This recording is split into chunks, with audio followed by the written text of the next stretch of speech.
ایک مشہور واقعہ ہے حضرت بشر حافی کا۔ ان کا اصل نام ہے حضرت بشر بن حارث۔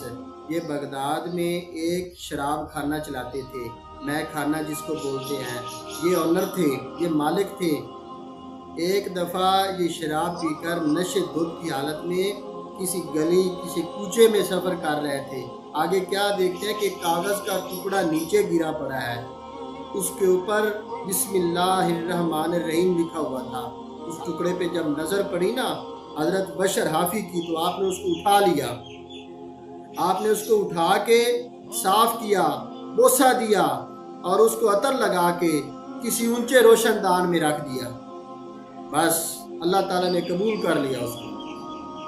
بغداد کا ایک بہت کامل ولی ہو، ایک بہت کامل ولی جو بغداد شریف میں رہتا تھا، اس کو اللہ تعالیٰ کی ذات خواب میں ملے، آواز دی اور فرمایا کہ فلاں جگہ پہ چلے جاؤ، ایک شراب خانہ ہے، جا کے یہ میرا پیغام بشر بن حارث کو دے دو کہ اللہ تعالیٰ کی ذات نے جس طرح تو نے میرے نام کو عزت سے رکھا ہے، اے بشر بن حارث، جا ہم نے بھی تیرے نام کو دنیا میں بھی آخرت میں بھی عزت دے دی ہے۔ کہتے ہیں کہ وہ اللہ کا ولی آیا، اس نے دروازہ کھٹکھٹایا۔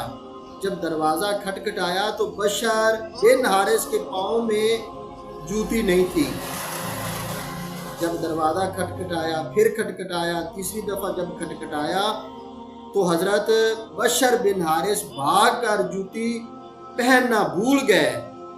جب دروازہ کھولا تو آگے اس اللہ کے ولی نے آواز دی کہ آپ کا نام، واقف نہیں تھا وہ اللہ کا ولی، اس بشر بن حارث کو جانتا نہیں تھا۔ اس نے کہا آپ بشر بن حارث ہو؟ فرمایا ہاں میں بشر بن حارث ہوں۔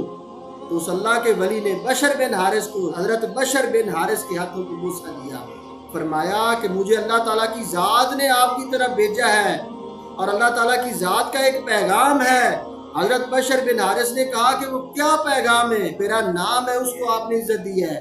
جا بشر بن حارث، ہم نے آپ کو دنیا میں بھی اور آخرت میں بھی عزت دے دی ہے، تیرے نام کو دے دی عزت۔ کہتے ہیں کہ وہی دن تھا، وہی آخری دن تھا مے خانے میں اس کا، بشر بن حارث کا، وہی آخری دن تھا شراب پینے کا۔ بشر بن حارث نے چھوڑ دیا سب کچھ۔ بغداد کی گلیاں ہوتی تھی اور بشر بن حارث ہوتا تھا۔ اس کے بعد جب اللہ کا ولی آیا تو اس نے بلایا بشر بن حارث کو، جوتی پہننا بھول گیا تھا۔ اس کے بعد ساری زندگی بشر بن حارث نے جوتی نہیں پہنی۔ اس کے بعد اس کا نام مشہور ہو گیا، حضرت بشر حافی۔ حافی بولتے ہیں، اس کو حافی بولتے ہیں، حافی کا مطلب ہے ننگے پاؤں والا۔ کہتے ہیں کہ وہ درود پاک پڑھ کر سوتا تھا۔ اولیاء کرام تو لکھتے ہیں کہ ہزاروں کی تعداد میں، اگر بتا دیں اس کی تعداد بتا دیں تو لوگ سوال اٹھائیں گے، لیکن یہ ہم کہہ سکتے ہیں کہ ہزاروں کی تعداد میں وہ رات کو درود پاک پڑھ کر اس کی تعداد پوری کر کر سوتے تھے۔ اللہ تعالیٰ کی ذات نے فرمایا ہے جس کو میں عزت دینا چاہوں اس کی میں ڈیوٹی لگا دیتا ہوں کہ میرے محبوب کے اوپر درود پاک پڑھے۔ کہتے ہیں کہ بشر بن حارث جتنے دن بغداد میں زندہ رہا، کسی جانور نے اس گلی کوچے میں جہاں حضرت بشر بن حارث چلتے تھے، بشر حافی چلتے تھے، گوبر نہیں کرتے تھے۔ ایک دن ایسا ہوا کہ کسی جانور نے گلی کے اندر گوبر کر دیا تو ایک اور عرفت والا بندہ جو ایک اللہ کا ولی کھڑا تھا، اس نے کہا اے بغداد کے لوگوں، جو بشر حافی ہے اس کا انتقال ہو گیا ہے۔ انہوں نے سوال اٹھایا کہ آپ کو کیسے پتا چلا؟ فرمایا جتنے دن بشر بن حارث، بشر حافی اس بغداد کی گلیوں میں رہا، کسی جانور کی جرت نہیں ہوئی کہ وہ کسی گلی یا کوچے میں گوبر کر دے۔ آج اس جانور نے گوبر کر دیا گلی میں تو مجھے پتا چل گیا ہے کہ جو بشر بن حارث ہے اس کا انتقال ہو گیا ہے۔ یہ اللہ والوں کی شان ہے۔ جو اللہ والے ہوتے ہیں جب اللہ اور اس کے رسول کی لو لگا لیتے ہیں تو ان کی یہ شان ہوتی ہے کہ جانور بھی ان کا احترام کرتے ہیں۔ بشر بن حارث کو مقام کہاں سے ملا؟ ایک کاغذ کے ٹکڑے کو اٹھایا جس کے اوپر بسم اللہ الرحمن الرحیم لکھا ہوا تھا۔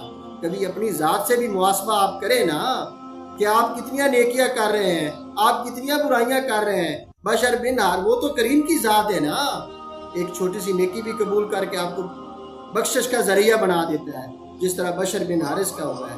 بشر بن حارث ایک چھوٹا سا کاغذ کا ٹکڑا اٹھایا، جس کے اوپر لکھا ہوا تھا بسم اللہ الرحمن الرحیم، اور بشر حافی کا آج تک نام زندہ ہے، کیونکہ پھر اس کے بعد اس کی سچی یاری لگ گئی، پھر اس نے رتبہ پایا، درود پاک سے رتبہ پایا۔ ہمیں بھی چاہیے کہ ہم بھی روزانہ درود پاک کا ورد کریں۔ اللہ تعالی ہمیں توفیق دے حضور نبی کریم صلی اللہ علیہ وسلم کی ذات اقدس پہ درود پاک پڑھنے کا۔